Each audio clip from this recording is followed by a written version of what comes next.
Sabarimala സ്വർണ്ണക്കൊള്ളയിൽ Thiruvithamkoor Devaswom board മുൻ administrative officer Murari Babu കസ്റ്റഡിയിൽ. ഇന്നലെ രാത്രിയാണ് കോട്ടയം പെരുന്നേലെ വീട്ടിൽ നിന്ന് മുരാരി ബാബുവിനെ കസ്റ്റഡി എടുത്തത്. ടോബി ജോൺസൺ ചങ്ങനാശ്ശേരിയിലെ പെരുന്നേലെ മുരാരി ബാബുവിന്റെ വീടിന് മുന്നിൽ നിന്ന് ചേരുന്നുണ്ട്. ടോബി, മോഹനൻ പിലാത്രച്ചാണ് ചോദിക്കുന്നുണ്ട്, ആഷ്മി ഇവരെയൊക്കെ അറസ്റ്റ് ചെയ്യാൻ വൈകുമ്പോൾ ദൃശ്യം സിനിമയിൽ കണ്ടതുപോലെ എന്ത് പറയണമെന്ന് പറഞ്ഞു പഠിക്കാനുള്ള സമയം കിട്ടുകയല്ലേ? അപ്പോൾ ചോദ്യം ചെയ്തതിന് തടസ്സമാവില്ലേ? അപ്പോൾ മുരാരി പറഞ്ഞു പഠിച്ചിട്ടുണ്ടാവോ?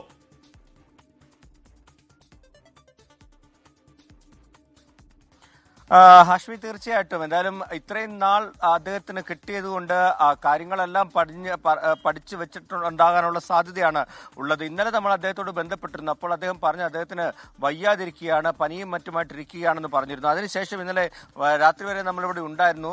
ഏകദേശം 10:45 ശേഷമാണ് ഈ കസ്റ്റഡി നടന്നത് എന്നാണ് ഇവിടെ വീട്ടിൽ അന്വേഷണ സംഘം എത്തിയത് എന്നുള്ളൊരു വിവരമാണ് നമുക്ക് ലഭിക്കുന്നത്. ഞാനിപ്പോൾ നിൽക്കുന്നത് പെരുന്നയിലെ വീട്ടിലാണ്. അദ്ദേഹത്തിന്റെ വീടാണ്. ഇത് 2019 ശേഷം പണിത ആ ഒരു വീടാണ്. അല്പം വിവാദമായിട്ടുള്ള വീടാണ്. ഈ വീടിനെ സംബന്ധിച്ചുള്ള ചില വിവാദങ്ങളും സജീവമായി ചർച്ചയിൽ ഇപ്പോൾ നിൽക്കുന്നുണ്ട്. എന്തായാലും ഇവിടെ എത്തി കുടുംബാംഗങ്ങളോട് ഇങ്ങനെ കസ്റ്റഡിയിൽ എടുക്കുകയാണെന്ന് SIT പറഞ്ഞു എന്നാണ് നമുക്ക് അറിയാൻ സാധിക്കുന്നത്. അതിനുശേഷം ഒരു വസ്ത്രവും കൂടി എക്സ്ട്രാ എടുത്തോളാൻ ആവശ്യപ്പെട്ടു പറഞ്ഞു എന്നാണ് മനസ്സിലാക്കാൻ കഴിയുന്നത്. അതിനുശേഷം ഇവിടെ നിന്നും അദ്ദേഹത്തെ കൊണ്ടുപോയി എന്നാണ് മനസ്സിലാക്കാൻ കഴിയുന്നത്. മറ്റൊരു കാര്യം, ഈ അസുഖമുള്ളത് കൊണ്ട് തന്നെ, ചില ആരോഗ്യ പ്രശ്നങ്ങൾ ഉള്ളത് കൊണ്ട് തന്നെ ആശുപത്രിയിലേക്ക് കൊണ്ടുപോയതായിട്ടുള്ള ഒരു വിവരം കൂടി ലഭിക്കുന്നുണ്ട്. എന്തായാലും വിശദമായിട്ടുള്ള ചോദ്യം ചെയ്യലിലേക്ക് കടക്കുമെന്നുള്ള കാര്യത്തിൽ യാതൊരു സംശയവുമില്ല. നമുക്കറിയാവുന്ന പോലെ തന്നെ ഈ 2019 ആ മഹസർ എഴുതിയത് ഇദ്ദേഹമാണെന്നുള്ള കാര്യത്തിൽ ഏകദേശം വ്യക്തത വന്നിട്ടുണ്ട്. സ്വർണ്ണമല്ല, അത് ചെമ്പാണെന്ന് എഴുതി ചേർത്ത് ഇദ്ദേഹമാണെന്നുള്ള കാര്യത്തിൽ അന്വേഷണ സംഘത്തിന് വ്യക്തത വന്നിട്ടുണ്ട്. നേരത്തെ വിജിലൻസും ഇത് കണ്ടെത്തിയതാണ്. അതുകൊണ്ട് തന്നെ മുരാരി ബാബുവിനെ വിശദമായിട്ടുള്ള ചോദ്യം ചെയ്യലിന് വിധേയനാക്കാനുള്ള ഒരു തീരുമാനം തന്നെയാണുള്ളത്.